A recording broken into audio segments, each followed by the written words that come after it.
Hi friends and companions along this path of spiritual practice. A young monk steps into this path of meditation practice, pursuing awakening or enlightenment, which means that they will finally understand everything about life and their purpose and the meaning. And just at that moment, the Buddhist teacher says something that kills that very expectation. What is enlightenment? What is awakening? Says the teacher. Don't know mind. Don't know mind. It's the very opposite that was motivating for the young monk and for many of us pursuing awakening, enlightenment. The much beloved teacher Robert Aiken Roshi used to tell his students, our task is not about clearing up the mystery. It's rather to make the mystery clear. You know, our usual way about going about business involves the calculating mind. Our calculating mind very much wants to know. It prides itself on knowing as much as it can know. And it's very goal-oriented. By knowing X, Y, Z, we can expect some results. It wants to get those results. And so it sets up many expectations. In fact, expectation is a characteristic of the calculating mind. Expectation is nourished and feeds off of the past. All the dots that need to be connected. All of the research and the study and the information. And all that from the past is bridged by expectation to some achievable result in the future.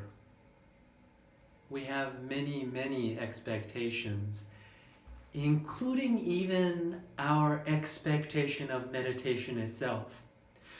Meditation itself is trapped within our memory, our thoughts, our very expectation of what we want meditation to be. In fact, not just meditation, we might realize that even what we mean by awakening, enlightenment, even what we mean by Buddha, the awakened one, these are all trapped within expectations that we bring. When I think about expectations and this don't know mind, more and more everywhere in the world about us, there are problems that are calculatable problems that our calculating mind is really good for. But the calculative mind offers very little as we face the mystery of being, the mystery of our existence, the mystery of how enmity can heal into trust and friendship, the mystery how love, deep, abiding love, can cast out fear. Yes, there are many calculated problems that the calculating mind is wonderful at helping us to solve. But increasingly, the question becomes, how do human beings, how do we as beings on this planet, how do we listen and pay attention to the mysteries of our existence? How do we listen to what existence itself is saying to us and asking of us? This is the job of don't know mind. Don't know mind is not some spiritualized state of ignorance or some evasion of responsibility. Don't know mind is that outer edge that comes after we have studied and been informed and questioned and experienced. It's at the frontiers of everything that we have studied, that we have come to know.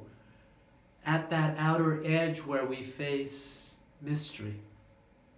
where we face not just problems, but the fundamental predicament of our human existence. The don't know mind is not some technique or some fixed state, but it's a mode of engaging with life. The don't know mind, understood in this way, points to something very distinctive and powerful. Awakened beings, or bodhisattvas, are people who work with wisdom and compassion, but are not attached to results. Bodhisattvas are not attached to results. That doesn't mean something of a casual indifference. I don't care what results come. Neither does it mean that I'm simply going to hide in my good intentions and I could care less about the impact. That misses the point. For those of you who know about the 4 bodhisattva vows, the first one says, beings are numberless. I vow to liberate them all. If you think about just that first bodhisattva vow, it is a vow that is beyond results.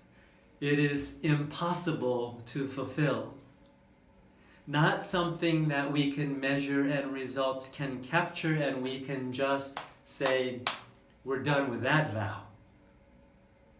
The most important thing about that bodhisattva vow is not being attached to the results, but being more interested in the transformation of ourself. From our self-preoccupation to our concern for all living beings. The Bodhisattva vow embodies our don't know mind. Don't know mind not because we're romanticizing ignorance. Don't know mind because we are living at the edge of ourself. That it's not a preoccupation of what I can know for myself, but that our knowing, our functioning is for all beings everywhere. This don't know mind that is about not results, but the transformation of our very selves. And so, friends, we use our calculating mind to pay our bills, to look at our calendars, but then increasingly as we take our seat for meditation practice, to live at the very frontier of what we know, and to move forth with humility and wonder. And so we continue with our practice.